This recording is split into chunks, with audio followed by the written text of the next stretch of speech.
Whether you're a skeptic or a believer, join me, Rob McConnell, as together we'll investigate the world of the paranormal and the science of parapsychology here on the X-Zone Radio TV show on XZBN and the X-Zone TV channel on Simul TV. Since 1990, the X-Zone Radio TV show has been the place where people dare to believe and dare to be heard. Together, we'll investigate UFOs, aliens, ghosts, Bigfoot, psychic phenomenon, lake monsters, conspiracy theories, government cover-ups, the truth embargo, alien abductions, ESP, haunted locations from around the world, and so much more. With over 28 years of broadcasting and more than 4,500 individual guests, the X-Zone is truly a place where fact is fiction and fiction is reality, as evidenced by the credibility, integrity, and professionalism of the guests that we bring to our international audience. If you have seen a UFO, had a close encounter, seen a ghost, Bigfoot, lake monster, or a story that you would like to share or have investigated, contact me, Rob McConnell, by sending me your email to xzone@xzoneradiotv.com, or you can call toll-free 1-800-610-7035, extension 143, and on Skype, X-Zone Radio TV. For more information on the X-Zone Radio TV show with yours truly, Rob McConnell, visit www.xzoneradiotv.com or www.xzonetvchannel.com or simultv.com and xzbn.net. Until next we meet here in the X-Zone from our broadcast center and studios in Hamilton, Ontario, Canada, always remember, X-Zone Nation, keep your eyes to the sky and your heart in the light.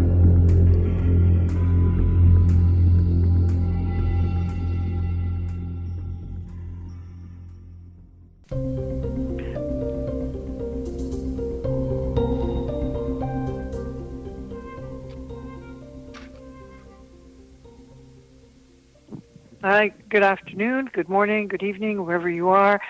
This is Dr. Laurie, and I'm sitting in for Patty Conklin, and welcome to Healing Within. This is a show where we talk about all kinds of spiritual, psychological, and physical healing for all kinds of conditions, many of which are not really being reported properly in the mainstream media. And so I am delighted today to welcome as my guest Shari Botwin. Shari is spelled S-H-R-I, not Sherry. I say that because I have a cousin named Sherry. So it's Shari Botwin, has been counseling survivors of all kinds of trauma in her Cherry Hill, New Jersey private practice for more than 22 years. Her new book, Thriving After Trauma, Stories of Living and Healing, shows readers through personal stories how many who have experienced the worst kinds of trauma have gone on to post-traumatic growth. She has been interviewed on ABC, NBC, CBS News, CNN, the Associated Press, and the New York Times. She is an esteemed expert in this very complicated field. So, Shari, welcome, and thank you so much. Thank you so much for having me. I'm really enjoying reading your book, and I think it touches on some things that are so important right now. It didn't get much attention, but last June, which is Post-Traumatic Stress Disorder Awareness Month, the National Institutes of Health declared that PTSD is a national epidemic with 44 million people reported to be struggling with the symptoms and signs of PTSD. And that population includes 6 million veterans. And so we have a huge population, and as you know, as a therapist, that only represents a fraction of people who actually have this condition, because not that many people come in for treatment, and so they live with the horror of this without ever knowing that they have a condition that can be treated. What are your thoughts on this? It's funny that you say that. I was just actually talking to somebody yesterday that I met for the first time, and she clearly has lived through trauma and she clearly struggles with PTSD, but she really doesn't even understand that. So I think one of the things that I'm really trying to work on, and I'm hoping that we all can keep working on, is educating and informing the public about what trauma is and what is post-traumatic stress disorder, so that people who are walking around struggling can identify it and then do something about it. We still have a lot of work to do when it comes to that part of the issue. Oh, absolutely. And something I'd like to add, as a former news person, I spent 20 years in newsrooms and 25 years as a full-time journalist. There is something called vicarious traumatization, VT, and it applies according to the psychiatric manual, the DSM-5. It can apply to people who spend hours of their day watching disturbing images or footage or video. It used to apply only to people who worked in, say, police or coroner communications departments, who would have to watch videos or films of tragic deaths. It used to apply to journalists on the front lines or people in newsrooms. But now millions of us spend hours a day just looking at our devices, cell phones, tablets, screens. And so we are unconsciously and tacitly taking in disturbing data for hours a day. And so I really believe that the count of people who have a secondary form of PTSD is actually a lot more than 44 million. What are you observing in your practice? So recently, and I think since it became 2020, it's only been 2 months, and I think already we've been inundated with stories about sudden loss, about the Weinstein trial. Now we're being inundated with stories about the coronavirus. So I think what's happening is images are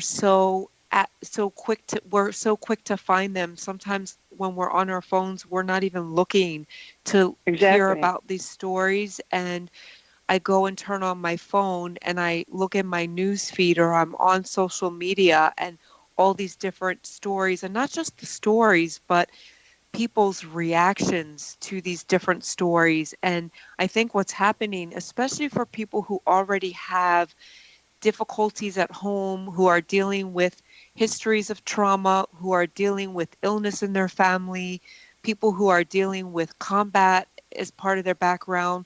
I think what's happening is we can't get away from horror. We're so inundated with images and stories that it's hard to even implement self-care, because I think when we're trying to go about our day and be in the present, the different thoughts and feelings and stories that we're being informed about, they're everywhere. So it's almost like people want to hide more and more. People are more anxious now than ever. People are talking about not wanting to leave their homes, not wanting to be in relationships, all these different things that we already struggle with anyway. And I think now more than ever, we really are being hit with, or people are really grappling with, just enormous amounts of anxiety, fear, and it's making it really difficult to just be in the moment.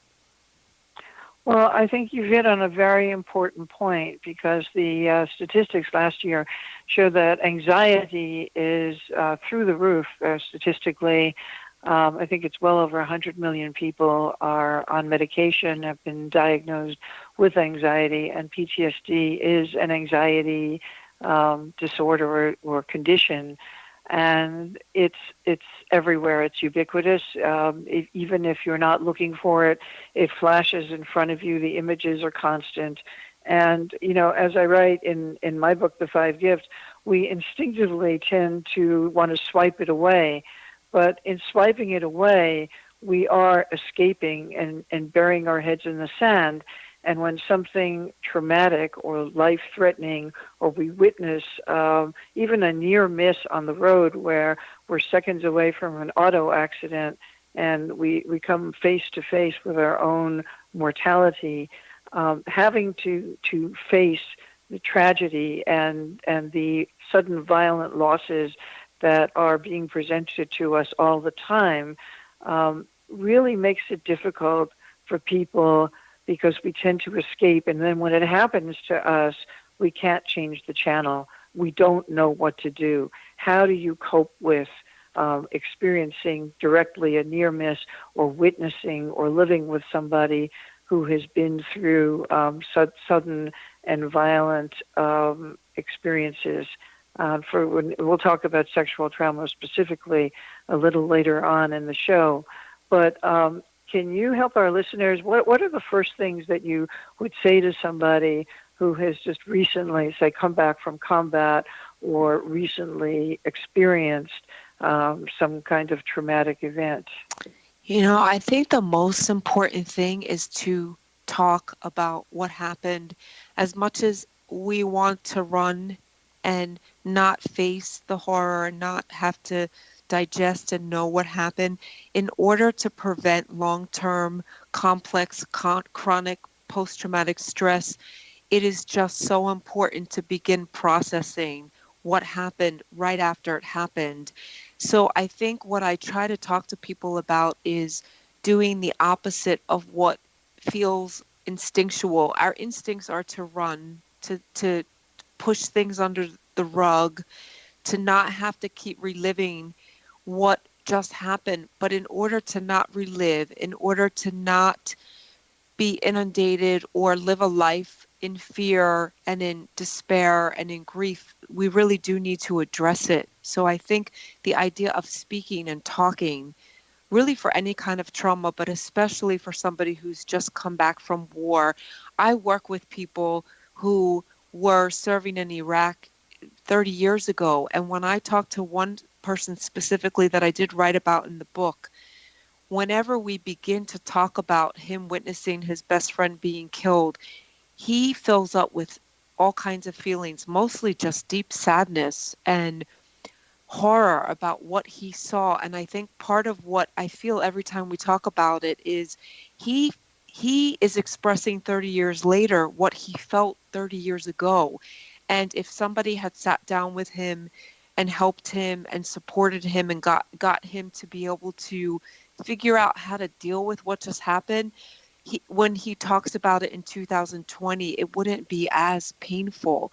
And what happens, I think, for people is when they don't talk about what they just saw in combat, or when they don't talk about the shooting that they survived, the longer you keep these thoughts and feelings inside, the more likely you're then going to turn to drugs and alcohol and different forms of reckless coping strategies, anything to just not have to know, to not have to remember. And of course, that's not a life that anybody wants to live. Well, I think that's very wise. And one of the emotional first aid tools that the Critical Incident Stress Foundation, which works with first responders, and there's a whole movement in the first responder community worldwide to debrief after, say, a baby dies in your arms and you're in a rescue, you're on a rescue crew, or you're a firefighter and you weren't able to save somebody, or you're a police officer. I had a police officer who I worked with for a couple of years who had he had to shoot somebody because that person was trying to kill him, and he had flashbacks, many years later. So I think, one of the first things that we say to people is don't isolate, stay with other people.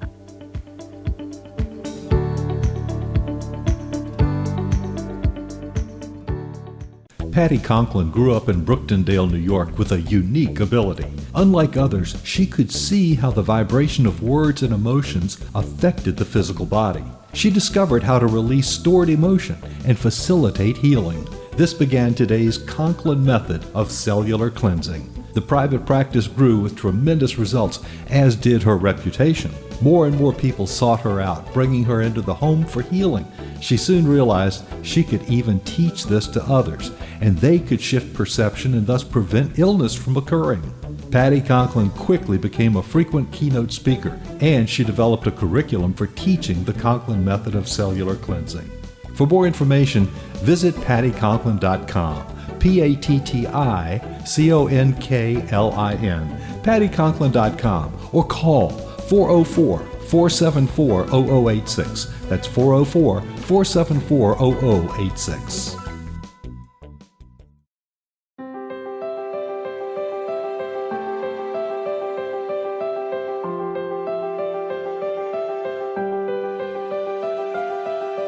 Mission Evolution is dedicated to the well-being of the planet and animals, as well as the evolution of humankind. One major factor threatening all three is increasing toxicity.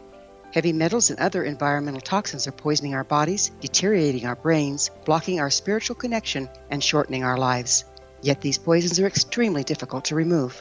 I'm Gwilda Wiyaka, and I recently became aware of a product created from the marriage of nature and nanotechnology called Vitality. It's formulated from zoolite, whose crystalline structure binds toxins, gently carrying them out of the body. The light is only as clear as the window through which it shines. Clear your body, shine your light into the world. Visit vitalityhappens.com for a 20% discount. Enter code PATHHOME.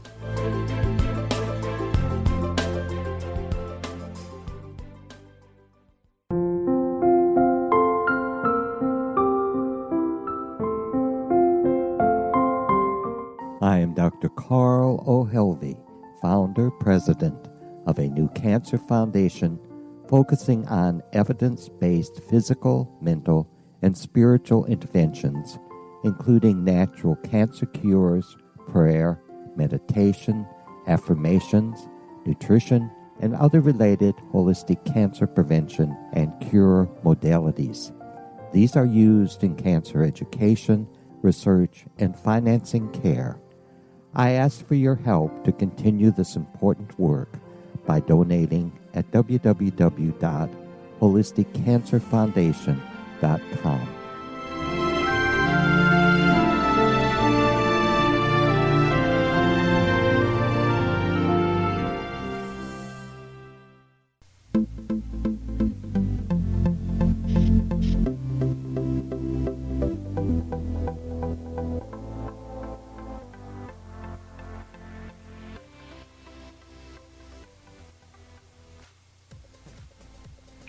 Welcome back. This is Dr. Lori, and I'm sitting in for Patty Conklin on Healing Within. My guest is Shari Botwin, who is a trauma counselor and expert. Her new book, Thriving After Trauma, Stories of Living and Healing, talks about personal stories of people who have survived trauma. And as we were talking about before, PTSD is a national epidemic, and we know of 44 million people, according to the National Institutes of Health, who struggle with this condition. The primary criteria for trauma is that you have been close to or survived or witnessed a life-threatening experience that was sudden and unexpected, and that it left you with a feeling of horror and helplessness. And horror and helplessness can live literally in your cells, because all of our emotions are stored as molecules in the limbic system, which is part of the brain where all of our emotional history is stored, and all of our emotions originate chemically or biochemically as molecules. And so I think for me, I like to say to people when somebody says, well, I had a really bad argument with my kid and it was so traumatic, that trauma is not a bad argument, no matter how upsetting that argument may be. Trauma is not a bad hair day. Trauma means that you have come face to face, mano a mano, with life and death, and it has left you feeling shattered. I have a little quibble with the diagnosis of post-traumatic stress as a disorder, because as the Red Cross tells people who have survived or who are waiting to hear about whether a loved one survived, your reactions after a sudden violent event, whatever they happen to be, are not abnormal. You're a normal person having normal reactions to an abnormal situation. So, Shari, what are your thoughts on this? Do you think PTSD should be a psychiatric condition as it's officially called, as you mentioned in your book, or could we call it an issue or a condition that people have to kind of take some of the stigma away? Yeah, I think it's so important that you address that, and I'm glad that you're saying that. I too also struggle with the idea of calling it a disorder. I think of it more as, like you're saying, an issue, a reaction. And to me, when somebody goes through something horrific and then they're left feeling horror, they're left feeling afraid, despair, I also think that those are normal reactions. When something awful happens, it would not be normal to just sort of go about your day as if nothing happened. I think post-traumatic stress disorder, the stigma around being diagnosed with it, it's more about, it's not that something's wrong with you, it's that something awful happened to you, or something happened Exactly. awful to somebody you love, and you're responding to that. And that to me is not a disorder. So I think it's important to address that and to say to people, there's no shame in saying, yes, I struggle with PTSD. I know I talk about the fact that I am in recovery and that I was diagnosed or could identify myself as having post-traumatic stress in my mid-20s. And I don't think there's anything to feel ashamed about. I think it makes sense based on the experiences that I've had. And it makes sense based on the experiences that patients or people that you're talking to are reporting. And it's okay to say that. There's nothing abnormal about that. And I think it's really important, for healing and recovery, just as it is, somebody's recovering from an addiction, which is in part, a physiological condition. And I think that normalizing the stigma is going to be a very important piece of kind of changing the narrative. People think that PTSD is something that combat survivors have, because that's what we see in the movies. As I write about in my book, I was a young reporter in Chile during the military had taken over, and there was a state of siege, and there was a curfew, and machine guns were going off, and people were getting arrested by plainclothesmen in the middle of the night. And I was doing a story for Newsweek, and the person I was interviewing didn't like me, didn't like reporters, and informed on me to the head of the Air Force. And so I was living with the family of a political prisoner, and they hid me for a few days until I could get out of the country. And that experience haunted me in ways that I really didn't expect, because a year later or so, I found myself in New York City. I woke up in the middle of the night, and I was curled up in a fetal position under my bed because a truck had gone over a manhole cover down like 11 stories below me, and I was shaking and crying. And I was diagnosed with post-traumatic stress disorder at that time, and that was in the mid-1970s when very little was known about it.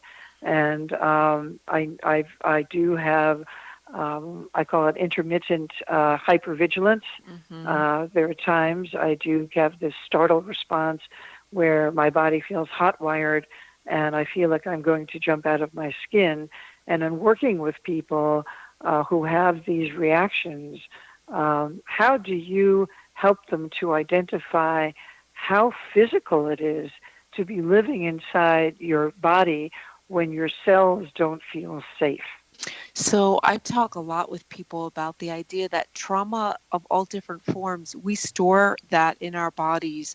We find a way intellectually to either dissociate or disconnect, but it's virtually impossible to disconnect from the memories that we're storing in our bodies. And what you're talking about right now is the idea of our safety and feeling as though our safety is somehow threatened. And I think once you've had that experience, what can happen is anything associated with that unsafe time will be triggering, something like what you're describing, hearing a loud truck or fireworks. I know July 4th is a very triggering Yes. holiday for many people, even people who haven't lived through violence, even people who Yes. are abuse survivors whose dads came into their bedrooms in the middle of the night. So one of the things I try to help people understand is that the more we find words and the more we can name these feelings and understand that what we're feeling in our bodies is partly from the memory,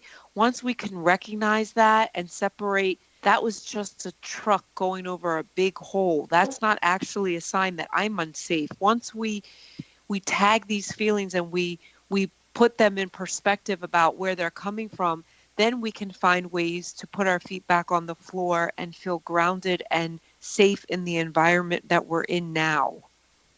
Now, I think it's a really important point that that you just mentioned, that the physiology, if you can name it, if you can give it a shape and a color, if you can ask that area of your body that is reacting, say you get knots in your stomach or your heart, starts to flutter, ask your heart or ask your stomach, what color would help you to feel safe right now, or what color do you need to feel better? And just breathe in that color and let that color find its way to that part of the body, and kind of suppose you want to breathe in blue, and that is going to help calm your physical sensations down. As you exhale, you can release any symptoms that you want to get rid of from your body by breathing out a different color. So you inhale a soothing color, and the trick is really to ask your body, what do you want or what do you need, rather than imposing a color from your head. Because sometimes your body may want red, sometimes it may want green. It can change.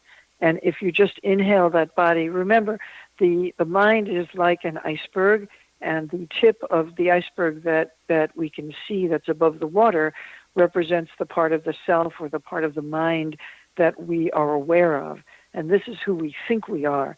But the majority of who we are, like the majority of the iceberg, is beneath the surface of our attention or consciousness, which is why we call it the subconscious or the unconscious mind. And the unconscious mind has all of the wiring to our physiology. And so that mind-body connection, that link, all of our emotions are stored as chemicals. And when that memory molecule gets triggered, it uses our body as a signaling field. And so it's really important if you can identify where in your body you're having this reaction and ask, what do you want? Breathe in a color. And color breathing is something that will take the edge off very, very quickly, in addition to, as Shari said, naming what you're feeling as well.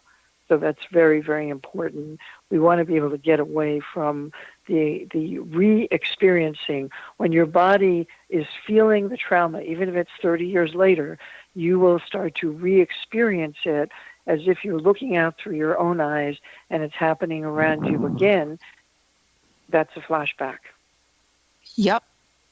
And you know what? I also like to try to remind people we don't have control over what we're feeling, but we get to decide what we do with the feeling once we recognize we're having it. Absolutely. So it's like, you can change the channel in a way. You can't change the event, but you can change how you perceive your reaction to the event in the moment. Mm-hmm. So instead of looking at it through your own eyes, you can see an image of yourself as you were at the time, 5 years ago, 10 minutes ago, 20 years ago, and you can even make that a black and white image. You can put it on the wall. You can make it smaller and further away so that you know that you here in the present, you are safe in your own skin. And of course, there are many modalities that I know you work with and I work with, including... Audience, if you have seen a UFO, had a close encounter, seen a ghost, Bigfoot, lake monster, or a story that you would like to share or have investigated, contact me, Rob McConnell, by sending me your email to xzone@xzoneradiotv.com, or you can call toll-free 1-800-610-7035, extension 143, and on Skype, X Zone Radio TV.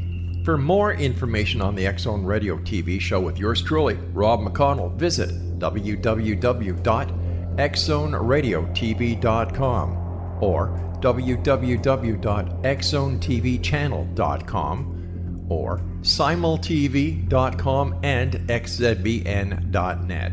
Until next we meet here in the X Zone from our broadcast center and studios in Hamilton, Ontario, Canada, always remember, X Zone Nation, keep your eyes to the sky and your heart in the light.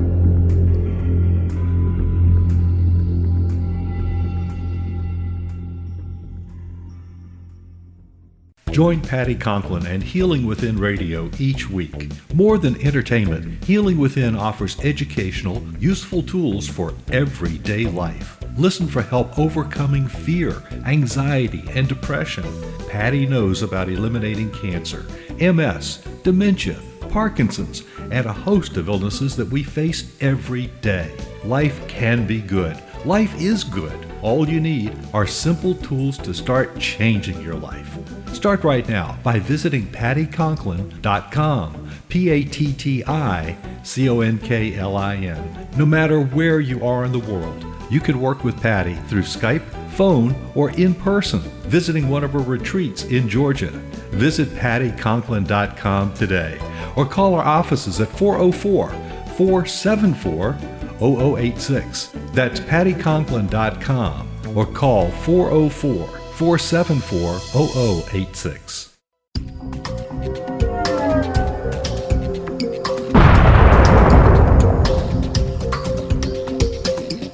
Coming soon to the X Zone Broadcast Network is A Different Perspective with me, Kevin Randall, as your host. We'll be taking a close look at what is happening in the world of UFOs today with side trips into the paranormal. Guests will range from those who are household names to those who have a different perspective on a variety of topics. No topic will be taboo, but there will be tough questions asked as we all search for the truth about UFOs, the paranormal, and those things that excite us. Sometimes we'll agree with a guest and sometimes we won't, but we'll try to keep the program topical. For those of you who would like to read, be sure to visit www.kevinrandall.blogspot.com and remember to listen to the other fine programs on the X Zone Broadcast Network at www.xzbn.net.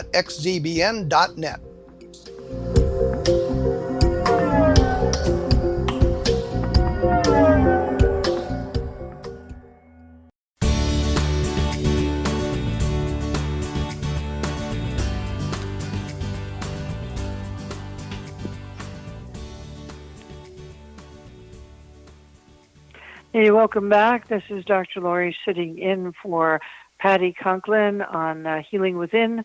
We're speaking with Shari Botwin, who is an expert in trauma. Great privilege, Shari, to have you on the show. Her new book is Thriving After Trauma, Stories of Living and Healing. Wanted to move into sexual abuse. It's a huge issue for any woman who has worked anywhere. I can tell you when I started working in the news business in the late 60s, there was no such thing as sexual harassment. It didn't exist as a term, and men did not want women working in the newsroom. Some places I worked, they didn't want women working at all. And so the verbal hazing and the touching and the groping and the propositions and the slurs and the gender slurs like, oh, you know what they're like when they get their periods, all of these put-downs. I mean, this was just part of the hazing that you endured for the right to hold a job. You've written very eloquently about the Cosby case, and I wanted to quote from the editorial that you wrote for the Philadelphia Inquirer, where I believe you are a columnist. Is that true? I offered op-eds for the Inquirer during the trial. Excellent. So you have this wonderful, very, very beautiful and eloquent paragraph. It says, the Cosby case and the media attention surrounding it send the valuable message that no one, no matter how widely esteemed, should be allowed to hurt another person without being held accountable. And you say Cosby's alleged victims are in evident pain, and some observers might find themselves feeling very bad for them, but they do not need pity. They need to know that people are listening to them and believe them. How do you think that the Cosby trial kind of opened the way for this kind of tidal wave of the Me Too movement, which has recently led to the Weinstein trial? Even last night, the firing of Chris Matthews, who's highly regarded and highly respected, although having spoken to a couple of women who had worked in that network, apparently he did have a reputation behind the scenes. What's your take on what the Cosby trial has given us in terms of an awakening? I think even before the trial, even when some of the women went on Dateline in 2020, what was happening is that they were talking about things that happened to them and the world was listening. And while they too dealt with so much defamation and victim shaming, all of that stuff existed, there were also all these advocates and survivors around the world who were feeling somehow like it was okay to speak.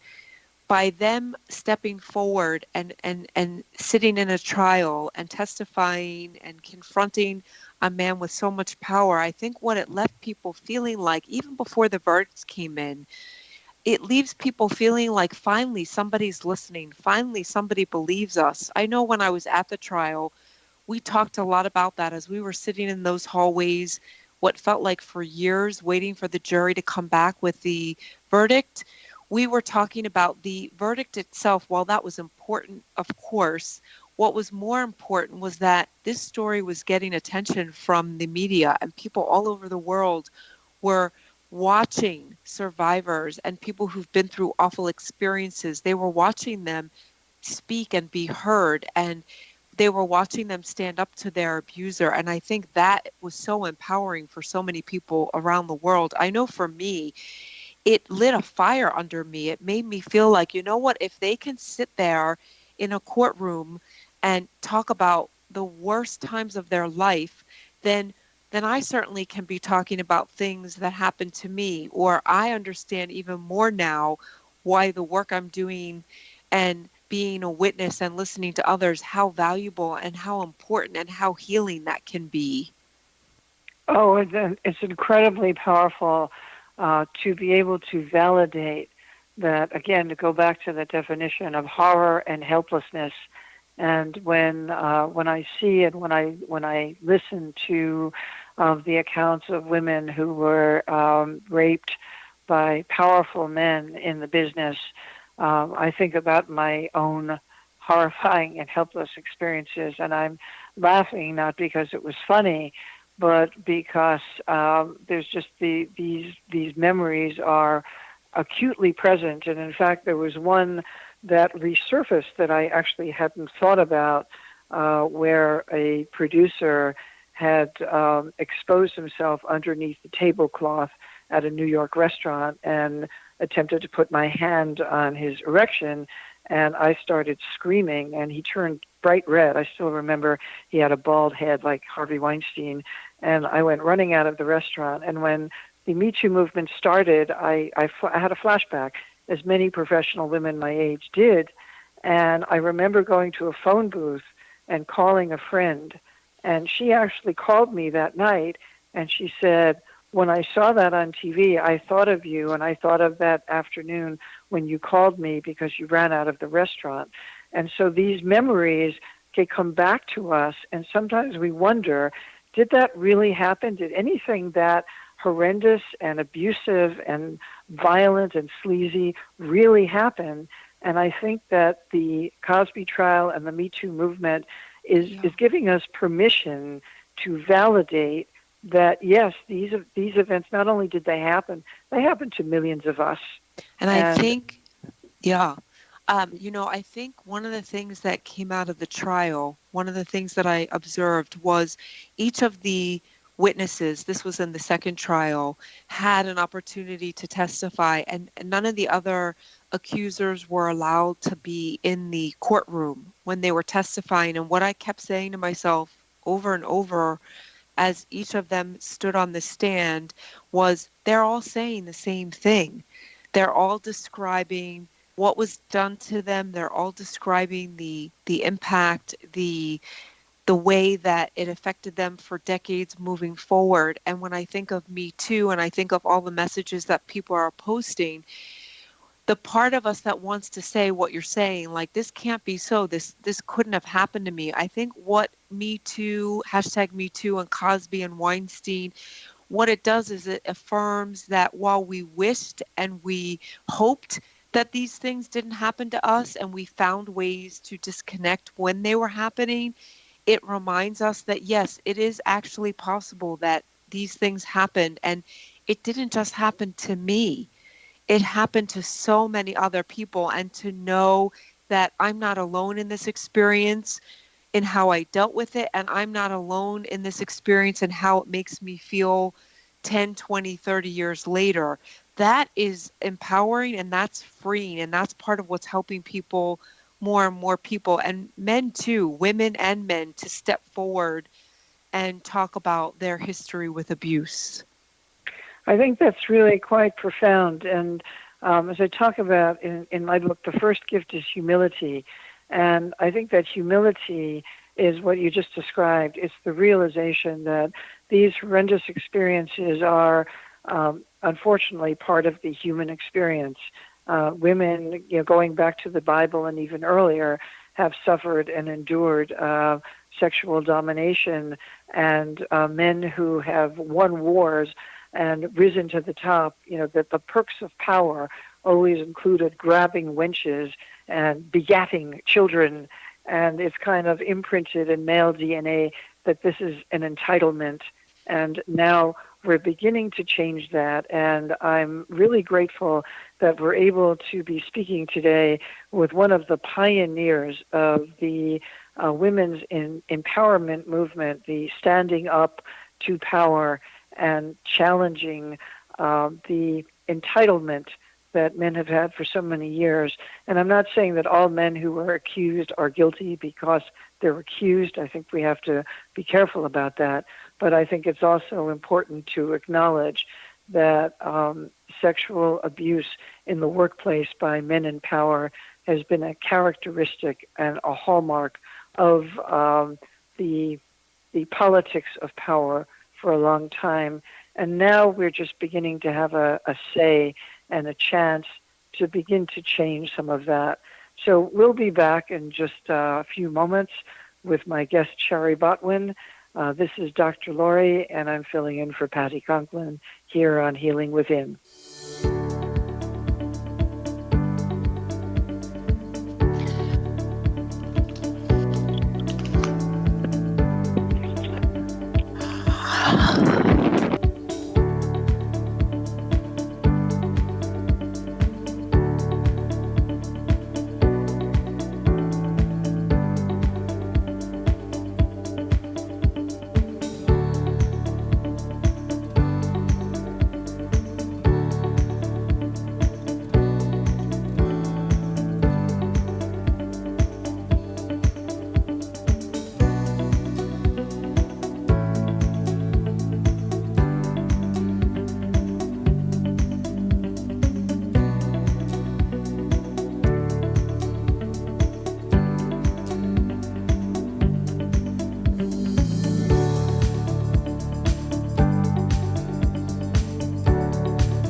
If you are looking for a safe, zero-calorie natural option to the harmful artificial sweeteners on the market today, Just Like Sugar is what you're looking for. Just Like Sugar is a wonderful natural alternative for those health-conscious people who choose a calorie-restricted diet with a great, pure, sweet flavor that tastes just like sugar.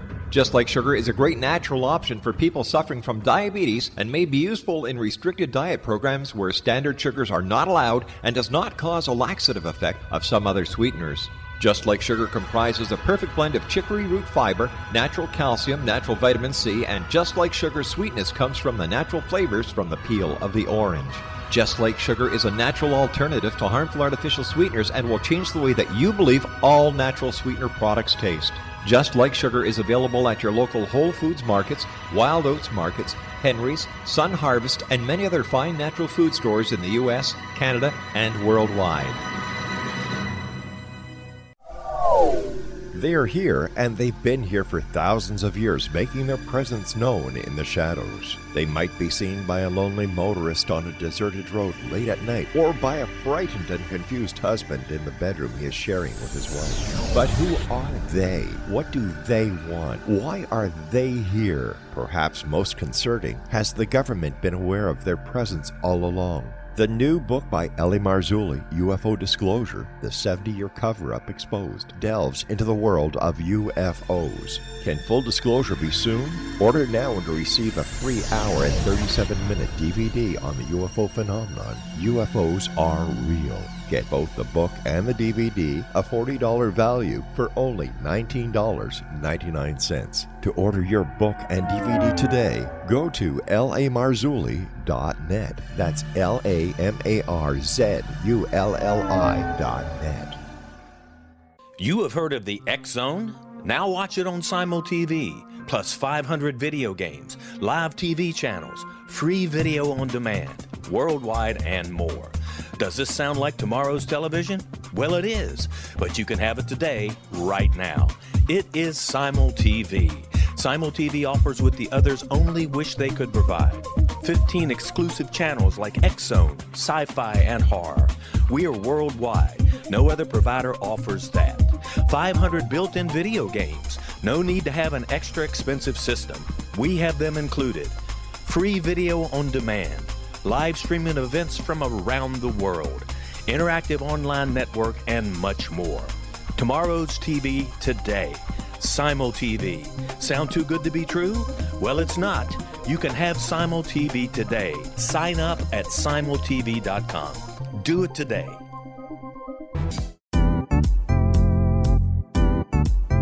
Memorable dynamic presentations are a not-so-secret weapon in the business world. Do you have a powerful message that must be shared, but you haven't found a way to deliver that message?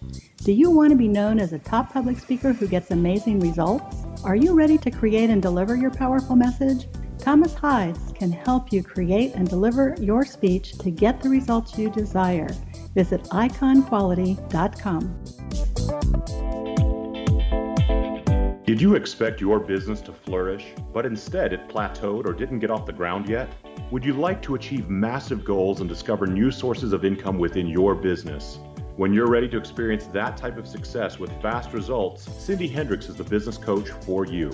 Her work with entrepreneurs and business owners has been life-changing. To get you and your business where you want to be, go to imaginemoresuccess.com.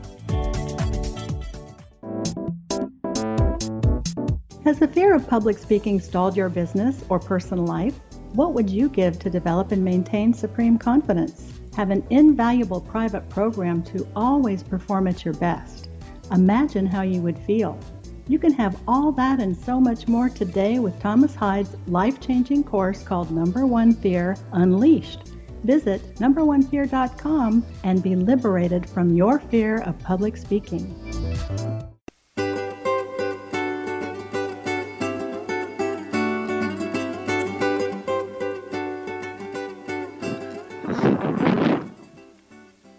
Welcome back. This is Dr. Laurie sitting in for Patty Conklin on Healing Within. And we've been speaking with trauma expert Shari Botwin, who is the author of a wonderful new book called Thriving After Trauma, Stories of Living and Healing. Shari, before we go forward here in our final segment, where can people reach you? People can find me online at my website, www.sharibotwin.com. That's SHARIBOTWIN. They are welcome to email me at SHARILCSW@comcast.net.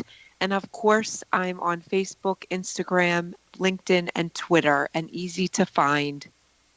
Oh, that's great. Shari's really got her social media presence together, and congratulations. It's not an easy thing to do these days.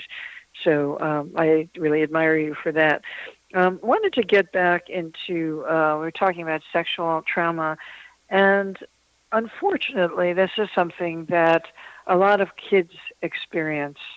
And I think it would be really helpful if people listening knew what are the indications, what are some of the signs that parents and teachers can look for when a kid shows up in school and they've been coping with abuse by an older sibling or a relative, or as one of my clients was sexually abused by an uncle who was also a preacher, who threatened to kill her and told her she would go to hell if she ever told her parents, and she was 8 years old.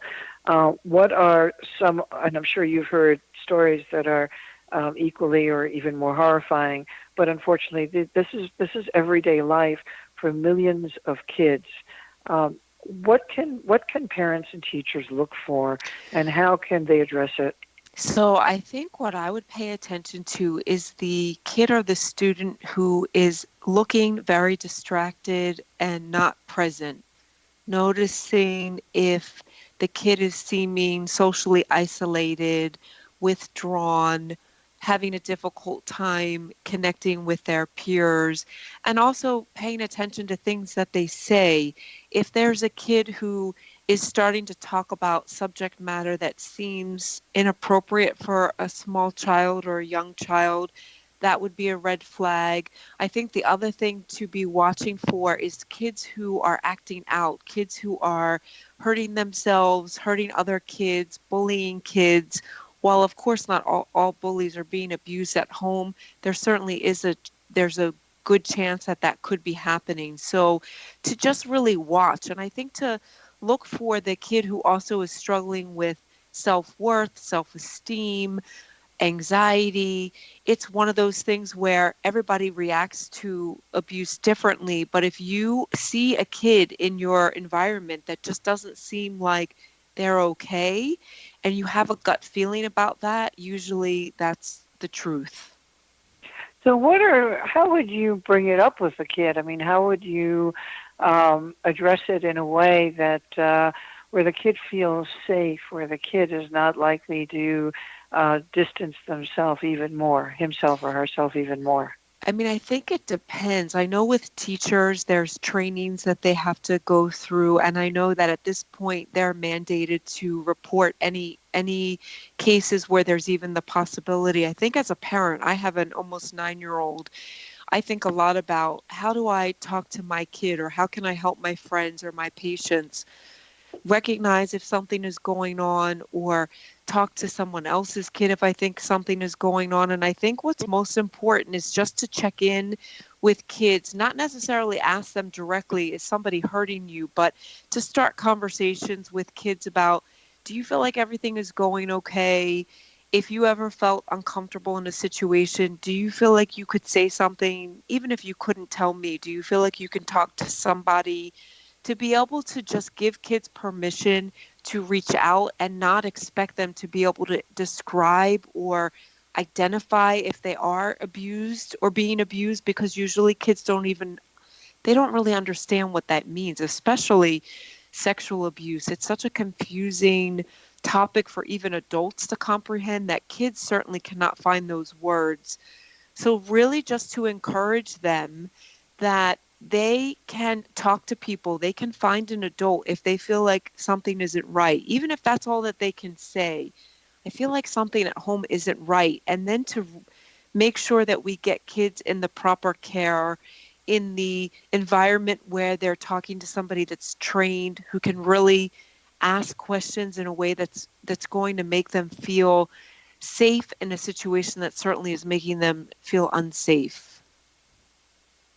And what kind of questions?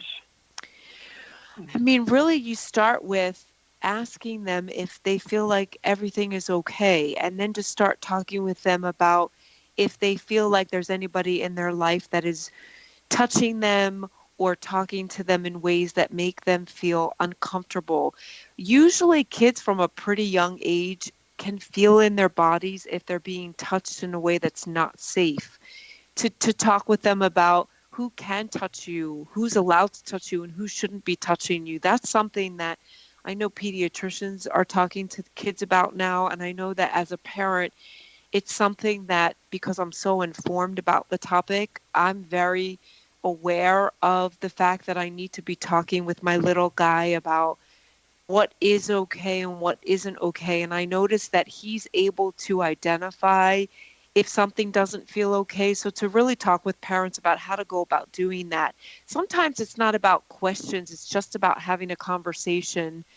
There's books out there that people can get. There's ways that we can talk to our kids. And I think it's also important to recognize every kid is different. What works for my kid is not going to necessarily work for somebody else's kid. So to also be aware of who your kid is or who the kid is that we're talking to, and try to work with what information we have. What's really most important is just creating a space where kids can either draw or communicate or express in any way that they can if something is not okay. Questions don't always work. That's a good point. I know that asking kids direct questions, especially when they get a little bit older, doesn't really work, as they feel like they're on trial or that they're going to be challenged or graded in some way. But a little bit of a devil's advocate question here.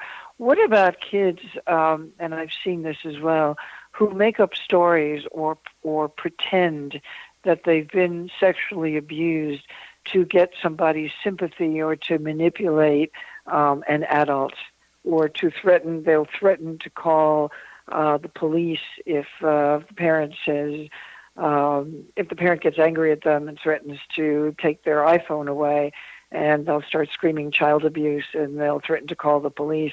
Or in one case, I was actually in somebody's home where it was Christmas, and the dad touched her shoulder to thank her for giving him a sweater as a Christmas present, and she called the police, and I was sitting right there, and she started screaming that she'd been sexually molested or sexually abused.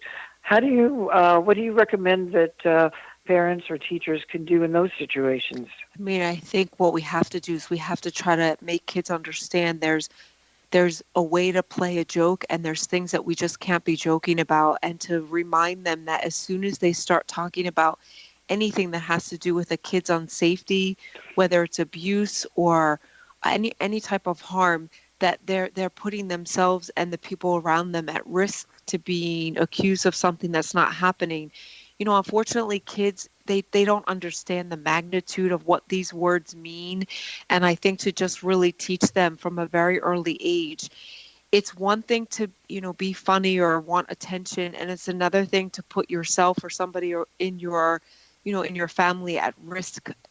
And some kids are going to understand and some kids aren't. But I think it's a conversation, even with things like suicide. You don't want to be joking about things that are so serious in nature. And we just have to talk to them, and we have to talk to them until they understand the magnitude of the danger that could present to them, and hope that they don't continue to do that. Well, I think that's an excellent point, and the takeaway from this is, when it comes to trauma, don't isolate, talk.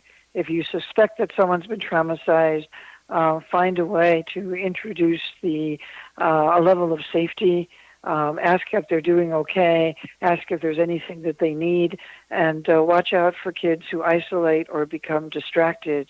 I wish we had a little bit more time to continue, but I thank you, Shari Botwin.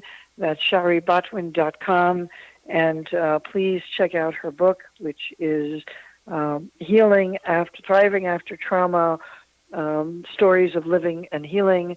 This is Dr. Lori Nadel. Dr. Lori, I'm sitting in for Patty Conklin here on Healing Within, and you can check me out at lorinadel.com.